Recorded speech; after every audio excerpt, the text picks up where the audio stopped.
So, we're here. Pinisa natin itong ating Block 44. Ayun.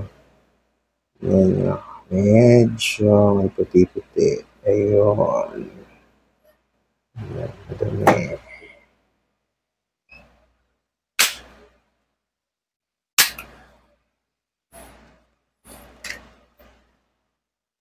Ganyan natin dismantle natin. Bagong-bago pa. Spring. Set aside. Barrel. Ang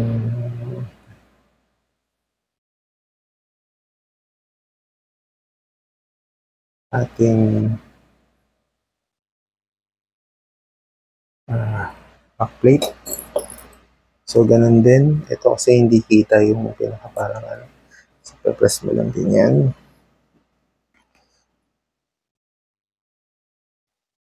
Medyo madalas kasi yung kamay ko.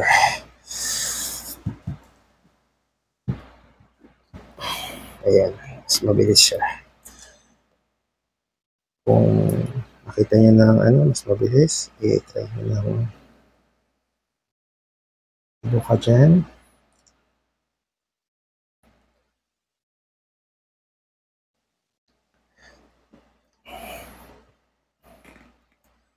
Medyo madalas ang kamay ko.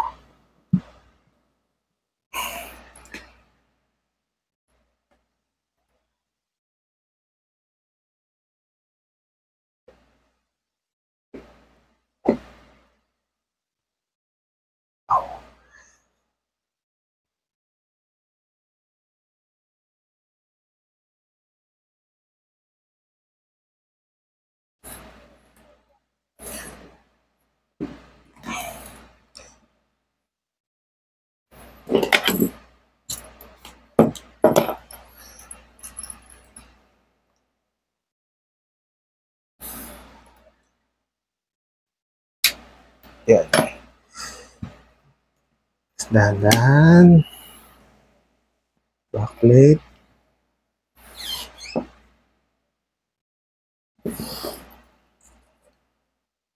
Structure spring. Madami ba? Firing pin. Hindi siya ganun dumumi. Ayan. So, hindi na siguro ito kailangan tanggalin kasi parang hindi masyado siya naman dumumi. Tulad nung sa Taurus. Kasi yung ginamit ko kasi sa Taurus ay Teflon. So, medyo madumi talaga pagka Teflon. Yan ang makita nyo naman yung difference. Actually, mas marami akong pinutok dito. Dito siguro mga close to 200 siguro yung naputok ko dito. Pero kita nyo naman pagka Teflon ang ginamit ko kasi syempre 22 original lang na bala to. So hindi masyado madumi. Unlike kung talagang Teflon. So kung bagay, ewan ko ano ba pumasok sa isip ko bakit ako nagpa-reload ng Teflon. Kaso nandiyan na yan. So, yun talaga setback pagka Teflon ang ginamit mo. Makikita mo na yan, madumi. Madumi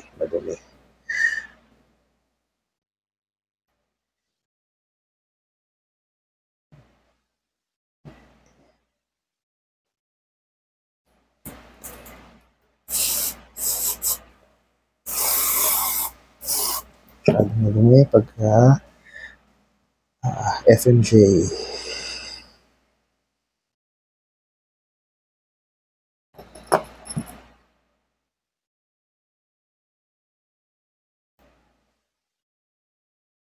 Try lang linisin. Kung may cotton buds, di cotton buds ang gamitin. Okay. Ano nyo lang, para smooth lang. Walang dumi. Yan na yan. So, punas-punas lang.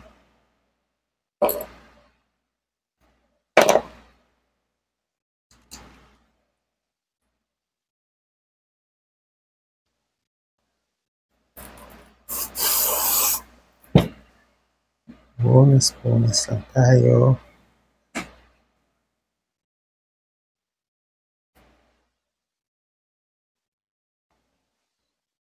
Yun. So, since hindi naman siya masyadong madumi, balik na natin. Lagyan lang natin ito ng konti no? Oil.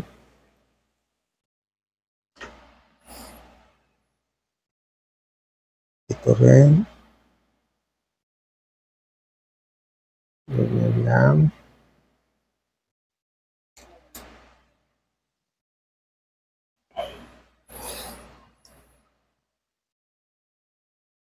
Ito yung pinaka-backplate. Ito yung pinaka-panloob. So, i-try nyo lang i-pwesto doon sa pinaka-ngipin niya. And then, pinaka-kanal yan dyan. So, press nyo lang to para pumasok. Tulak nyo lang din yung striker spring. Ayan. Siguraduhin nyo lang pantay na. Tumunog. Ibig sabihin, nakalak na. In place na yan. So, wala tayong problema dyan. So, dito tayo sa mga to. Mas punas na lang. Tanggal ng mga excess na panglinis. Parang sprayer natin, silicone spray. Hindi na masyadong yan. Sprayan lang din natin to.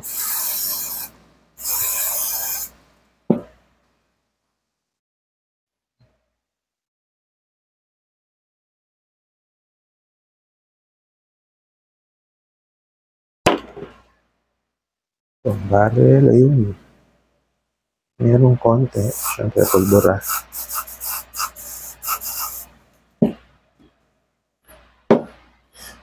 At kung malaki, palitan natin.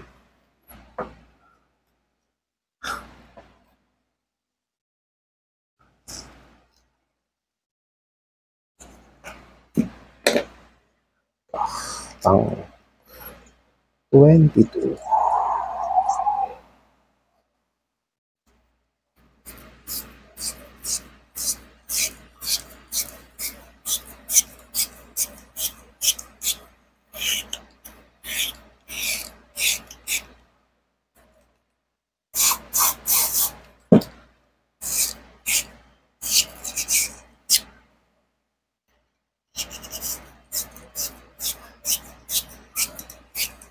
Ikot-ikot.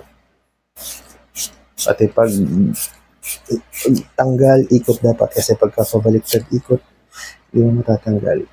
So, linisan natin yung pinaka-clot.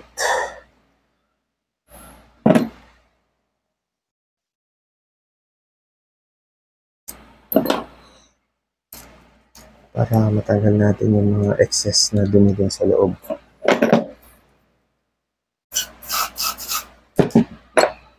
Yan, tignan nyo ang gano'ng kaputi.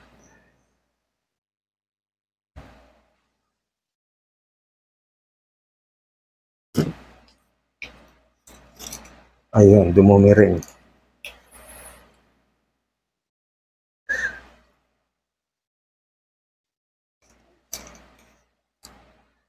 Yan, dumi.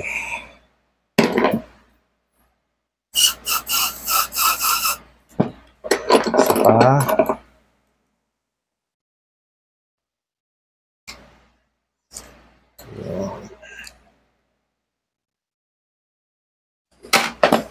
Ayos. Punas-punas na excess na ginamit natin cleaner. Ayan, makikita nyo. Malinis na. So, spray din tayo dito. Wala masyadong dumi. Yung mga excess lang. Baka may ali-aligabong o konting pulbura. Punas-punas.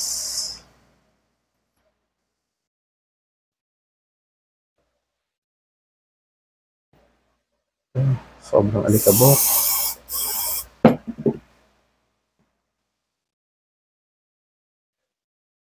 Diskarte na lang sa paglilinis ng inyong mga barel. So, kaya tayo.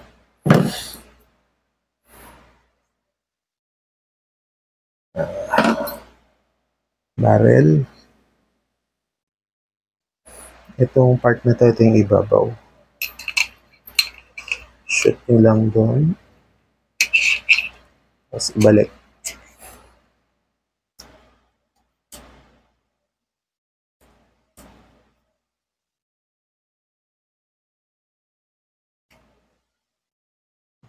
Yes.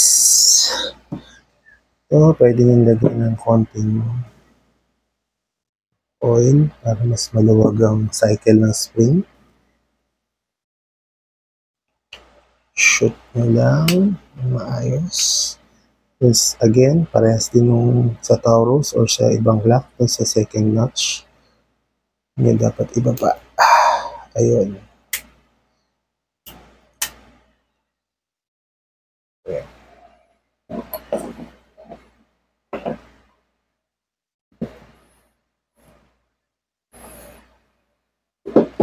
So, para mas maganda cycle, lagyan natin ng konti dito, konti dyan, konti dyan.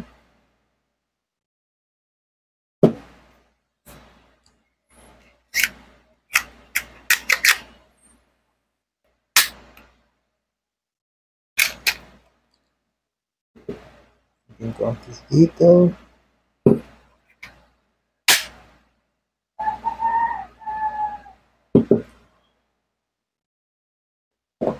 Yan. Punas na excess. At yan. Malinis na ulit.